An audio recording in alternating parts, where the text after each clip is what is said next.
And this is why I don't do a lot of 12-step speaking and things anymore, because they have their model, which works really well for some people. Helped me to get to where I needed to be. But Farmer, I think it's great, right? It's all about developing new relationships. And once again, it goes back to like DSM criteria. Does this impact my life in multiple ways? Does it impact my family members, my community, right? Or am I able to integrate better? Hi, I'm Daisy, and I'm from the University of San Diego. I'm in my second year of my MFP program. And what's one thing you're hoping to learn at this conference? I'm hoping to learn anything that I can bring into the therapy room and that I can apply for myself as well. I want to do a little bit of both, not just talk the talk, but also walk the talk. So, learn everything that I can. What inspired you to get into this field of work? It was a mixture of both personal and professional experiences, and they all brought me to now be very passionate about working with children and families. I don't think I could look at issues or any type of problems through a different lens if it's not systemic. Anything that stuck out to you after your first day?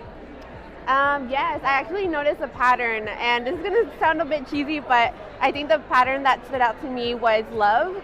And I find therapy itself is just a very beautiful form of love and nurturing. And not only that, but also navigating love between couples and families and parent-child relationships. You know, we may be the first healthy other person that our clients have ever seen. I know for some of you that may be hard to grasp, but I'm telling you, I have people at the age of 50, 60 years old come into my office, and I get emotional even thinking about it when they say, for the first time in my life, I feel like somebody can see me.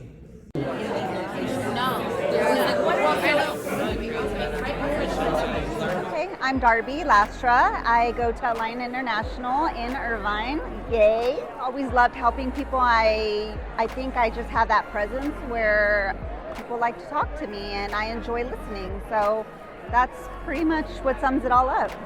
First day at the conference. It's amazing. We've learned so much already. Amazing speakers, and I got to see Laverne Cox.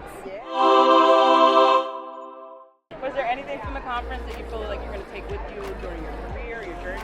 Yeah, actually probably something from each of the different speakers, but the very first one that I did go to, it was about substance abuse and attachment. And that's kind of the field that I'm in right now, the population I'm working with, and I really could take a lot home from that today. Yeah.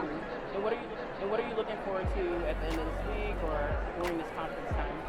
Just meeting tons of people and learning what I don't already know. Wonderful. Yeah.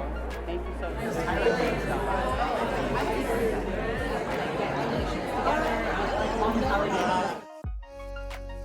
them and they'll turn clients away.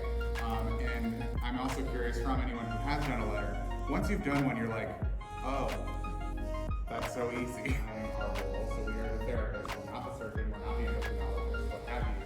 And so we are coming from a limited but adequate knowledge. And also knowing the system and how it works to prevent there. Second would be, what does dysphoria look like for you and what causes it? And then third is, what do you know about this treatment and how do you anticipate it'll help your dysphoria? Then what has your research, prep, and aftercare planning looked like? And lastly, are there any what ifs that concern you or things you're unsure?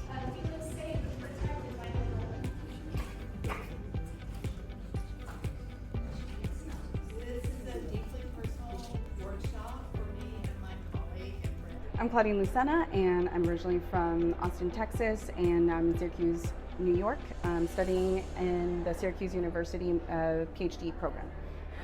What inspired me to go into the field of marriage and family therapy was not having spaces where I felt like I could talk to anyone when I was growing up about what I was going through, growing up in an immigrant family in a predominantly white part of Texas.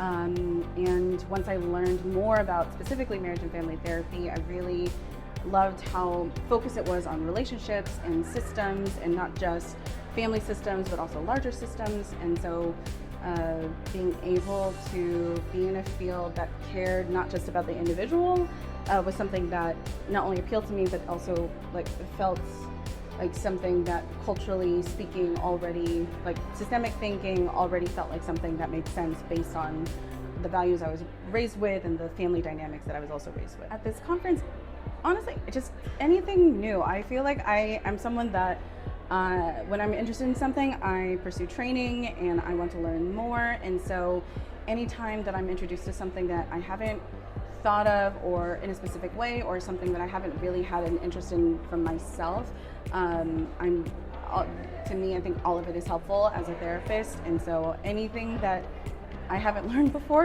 was really what I'm interested in. Typically, if there's anything that has to do with any kind of marginalized population, is also great, because I work with a lot of immigrant families, BIPOC, and then also LGBTQ folks as well. So anything in those areas.